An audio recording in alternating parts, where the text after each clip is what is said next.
ကောင်းပါပြီအခုကျွန်တော်တို့ဒီတခါကြာရင် Bitcoin ပေါ့ Bitcoin ဖွင့်နေကျွန်တော် M3 လုံးရဲ့အရေးကြီးတဲ့အရာပေါ့ဟို currency လဲ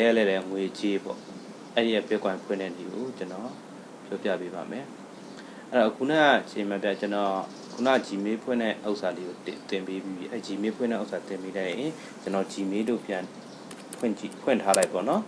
Bitcoin ဖွင့်ရမယ်ဆိုရင်အမှန်တော့ကျွန်တော်တို့ M3 လုံးလုပ်ပြီးဆိုရင် Gmail ဖွင့်ရမယ် Bitcoin ဖွင့်ရမယ် M3 လုံးဖွင့်ရမယ်ဒါအမြဲတမ်းလုပ်နေကြအလုပ်တွေပဲဒါအမြဲတမ်းလုပ်ထားမှရမယ်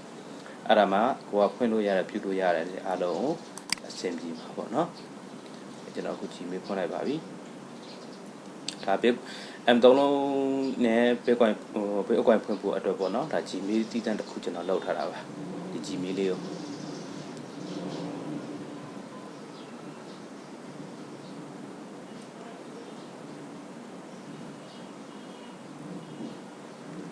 လေးရပါပြီဖွင့်ထားပြီဗျဟုတ်ပြီနော်အဲ့တော့ကျွန်တော်ဒီကနေပြီးတော့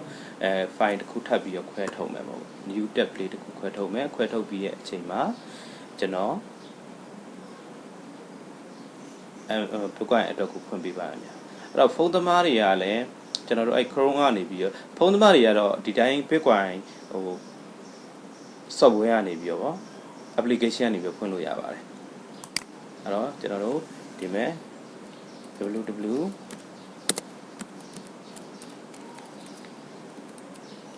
Coinbase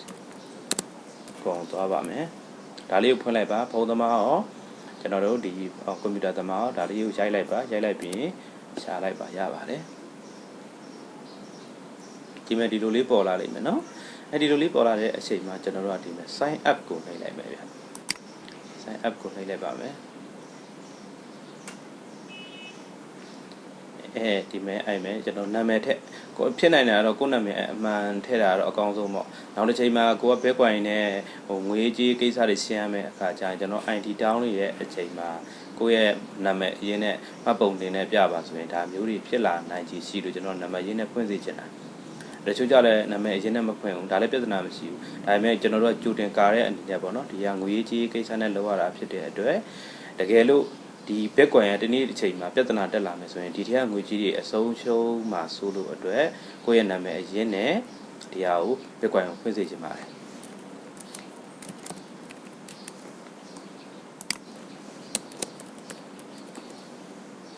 ခုနကကျွန်တော် email ပြန်ထည့်လိုက်ပါမယ် Gmail ဖွင့်ထား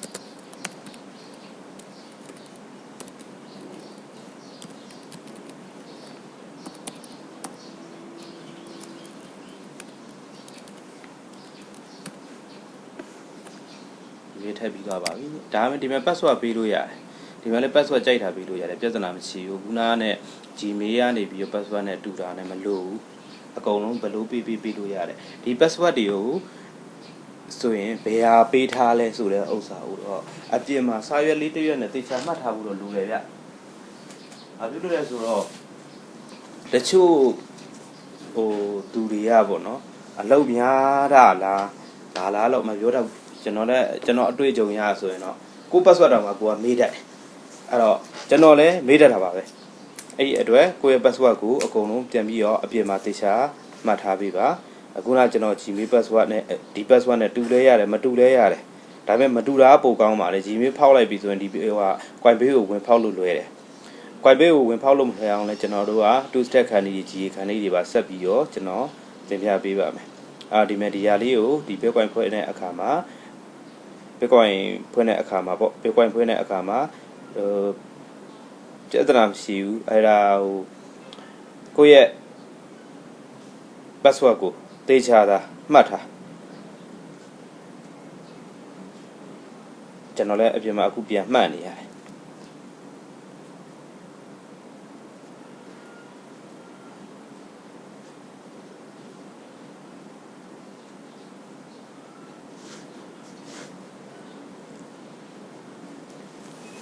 အခုကျွန်တော်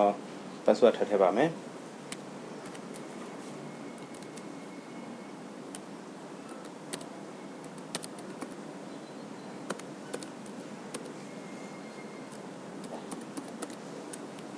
ဒါဆိုရင်ကောင်းမွန်လို့ဖြစ်တယ်ဟဟလားအစိမ်းအပြည့်ရပါတယ်ဒီလိုမျိုးကို strong ဖြစ်နေတဲ့ဥစ္စာကိုထည့် strong ဖြစ်နေတဲ့ဥစ္စာလေးပေါ့နော် strong ဖြစ်နေတဲ့ဥစ္စာလို့ထည့်လိုက်ရင်ပို့ပြီးတော့အဆင်ပြေပါတယ်အဲ့တော့ကျွန်တော်ဒီရမယ်မလေးချစ်လိုက်ပါမယ် create account လုပ်လိုက်ပါမယ်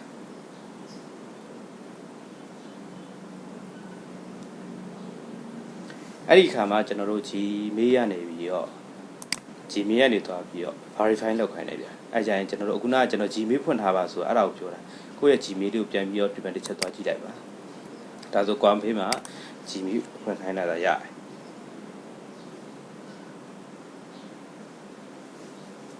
ဟုတ်ပြီနော်အဲ့ဒါကြဒီမဲ့ verify email address လေးကိုဒါလေးကိုနှိပ်လိုက်ပါ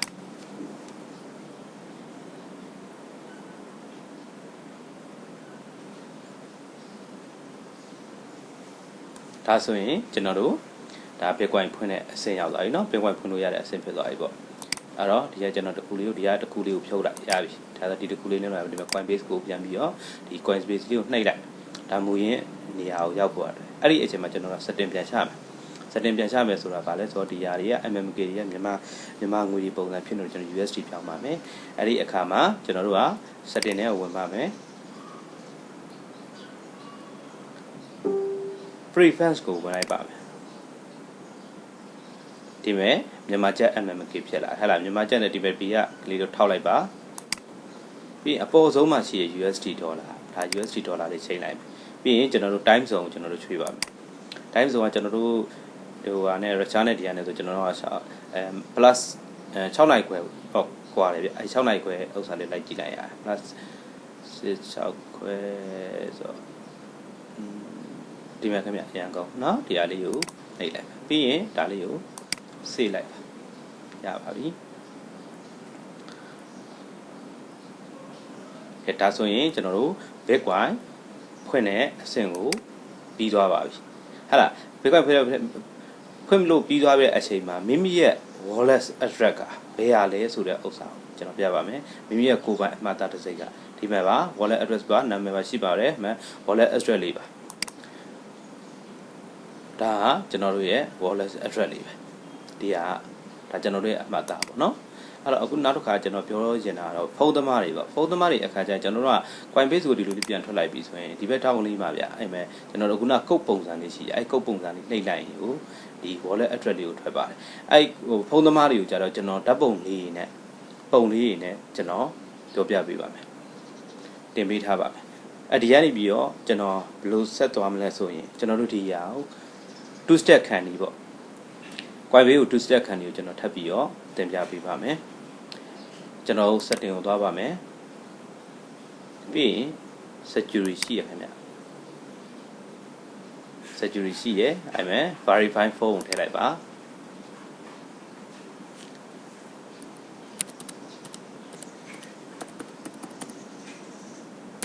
ကျွန်တော်ထည့်လိုက်ပါပြီ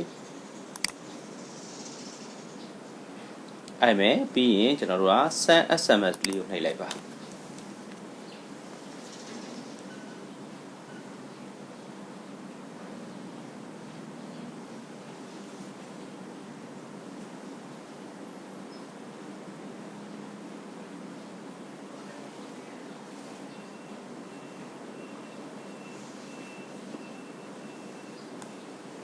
ခဏစောင့်ရပါလေ line နဲ့မကောင်းဘူးဆိုရင်အဲ့ဒါအပြင်မှာကိုခံတဲ့ဖုန်းလေးကိုကြည့်ရပါမယ်ကြည့်ပြီးရဲ့အချိန်မှာသူကကုတ်လေးလှမ်းပို့လိုက်တယ်ကုတ်ကနန်းဆောက်လုံးလေးလှမ်းပို့လိုက်တယ်လှမ်းပို့တဲ့အချိန်မှာဟောဒါဖြည့်ရမှာပါခင်ဗျ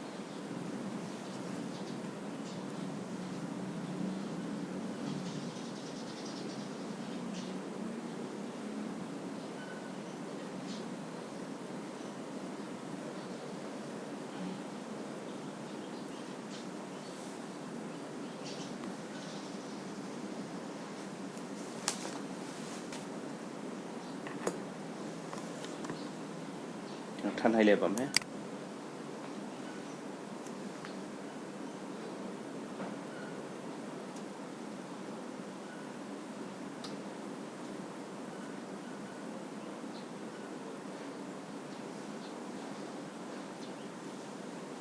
ဒီနေရာလေးမှာတော့နည်းနည်းလေးသိခံပြီဗျဘာဖြစ်လို့ဆိုတော့ဒီကုတ်ကလေတစ်ခါလေကြာရင်ဒီ coin pay ကသူတို့ကလည်းအလုပ်အများများတဲ့အချိန်မှာကုတ်ပို့ပြီးဖို့တော့တော်တော်လေးခက်ဟို ကြာတယ်ဒါလေးကိုတော့ပေါ့9မိနစ်လောက်ကိုတိခံပြီးတော့စောင့်ပြီးအဲ့ကနေပြီးကျွန်တော် message ကိုလာလိုက်မယ်ကျွန်တော်ဖုန်းနဲ့ message ဝင်လာတဲ့အချိန်မှာသူကပေါ်လာတဲ့ကဏ္ဍကိုဒီထဲမှာထည့်ပေးလိုက်ပြီးရင် verify လုပ်ပြီးသွားပြီဆိုရင်ကျွန်တော်2 step ဆိုတာပေါ်လာပြီဗျအဲ့တော့ကိုယ့်ရဲ့ account ဘေးကနေပြီးတော့ဝင်ပြီးဖောက်မယ်ပေါ့ဖောက်တဲ့အခါကျရင်ကျွန်တော်တို့ဒီဖုန်းထဲကိုအမြဲတမ်း message လှမ်းပို့နေတယ်သူကလှမ်းပို့နေတဲ့အချိန်မှာအမြန်ဆုံးပေါ့အမြန်ဆုံးကျွန်တော်တို့ password ချိန်လိုက်တော့ဆိုမြန်တာပေါ့ဒီဟာကိုအပြင်ကိုကျွန်တော်ကြီးခန္ဒီယူပါတစ်ခါတည်းသင်ပေးပါမယ်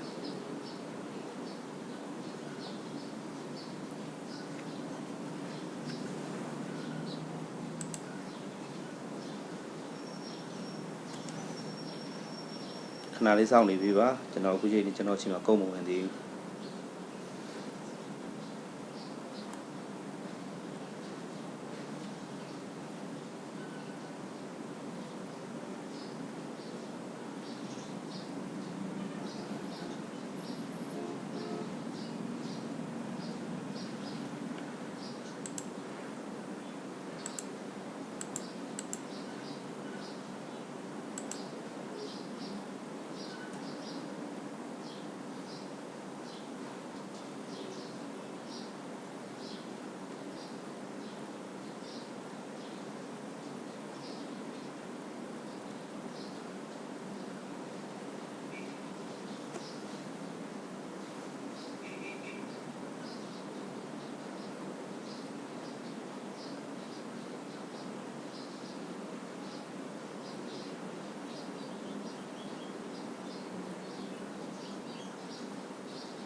နောက်တစ်ခါကျွန်တော်ထပ်နှိပ်အောင်မယ်ဗျာ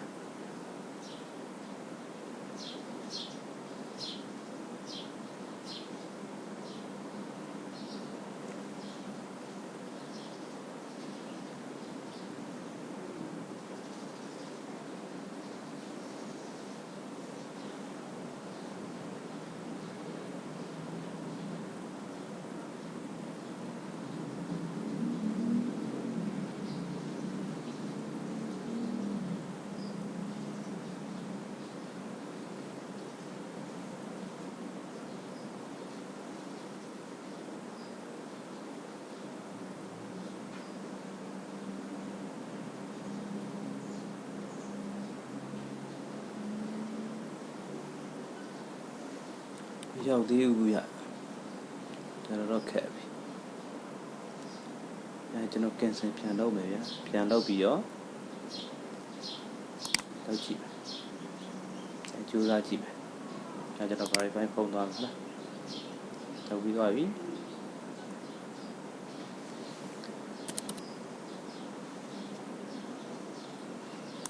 ကျွန်တော်ပေးလိုက် next ပေးလိုက်မယ်ဗျာ2 step အတွက်ကျွန်တော်သွားပြီဗျာ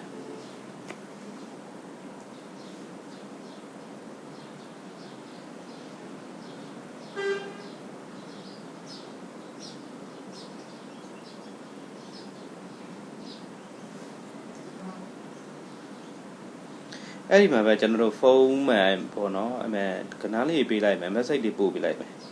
ရောက်ပြီခင်ဗျကျွန်တော်ရှိမှာကျွန်တော်အခုပဲရောက်တယ်ရောက်တဲ့ဥစ္စာလေးကိုကျွန်တော်ကဏ္ဍလေးကိုထည့်လိုက်ပါမယ်โอเคရောက်တဲ့ခုနှစ်လုံးပေါ့နော်ခုနှစ်လုံးဥစ္စာလေးကိုထည့်လိုက်မယ်ထည့်လိုက်ပြီးကြရင်အတွက်နဲ့ verify ဖုန်းလုပ်လိုက်တော့ဒါဆိုရင်ကျွန်တော်2 step ခံနေနေပြီးသွားပြီဒါ2 step ခံနေနေပြီးသွားပြီပေါ့နော်အဲ့ဒီအခါမှာကျွန်တော်ကြီးဘယ်လိုခံမလဲကြီးခံနေနေပဲကျွန်တော်တစ်ခါလည်းသင်ပေးမယ်ကြီးခံတဲ့အခါမှာကျွန်တော်ဒီမဲ့ Google Authenticator ဆိုတဲ့ဥစ္စာလေးကိုကျွန်တော်နှိပ်ပေးရမယ်နှိပ်ပေးရနှိပ်ပေးလိုက်ရင်နောက်ထပ်ကျွန်တော်တို့ဒီဟာကိုသွားပြီးတော့ SMS တစ်စောင်ကိုထပ်ပြီးနှိပ်ပေးလိုက်အောင်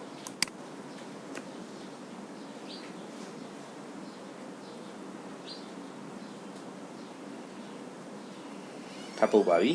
ထပ်ပို့ပါတယ်အဲ့ကဏ္ဍလေးကိုကျွန်တော်တို့ပြန်ပြီးတော့ကျွန်တော်တို့ထည့်လိုက်ပါ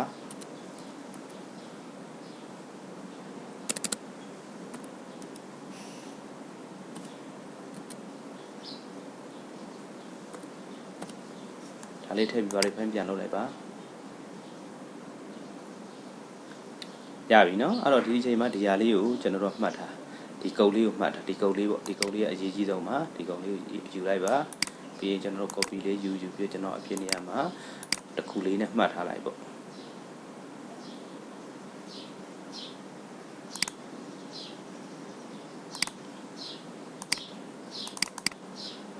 လေးနဲ့မှတ်ထားလိုက်ဒါမှတ်ထားပြီးတော့ပြီဆိုရင်ကျွန်တော်တို့ဖုန်းကိုပြန်သွားလိုက်ဒီလို authenticator ဆွဲထားတဲ့ဖုန်းကိုသွားပြီးတဲ့အခါမှာအဲ့ကုတ်လေးကိုသွားထည့်ပြီးတဲ့အခါမှာပြီးပေါ်လာတဲ့နံပါတ်လေးတွေကိုဒီနေရာမှာရိုက်ထည့်ပြီးရင်enable လုပ်လိုက်ရင်ရပါပြီအဲ့ဒါတွေကိုတော့ကျွန်တော်ဘယ်ဟာနဲ့ပေးမလဲဆိုရင်ကျွန်တော်ပုံလေးနဲ့ပြပါမယ်ခင်ဗျဒီမဲ့ကျတော့ကျွန်တော်အပြင်မှာဆွဲတာတော့ဘာလို့ရရင်လောက်အောင်မှာဖြစ်တဲ့အတွက်ကျွန်တော်လုပ်ပေးပါမယ်ပုံလေးနဲ့ပဲတင်ပေးပါမယ်ခင်ဗျဒါကတော့ကျွန်တော်တို့ပြုတ်ကွိုင်းကိုဖွင့်နည်းရယ် two step ခံနည်းရယ် setting ရှာနည်းရယ်ခြေခံနည်းရယ်ဟိကိုပြပြပေးရပြီဖြစ်ပါတယ်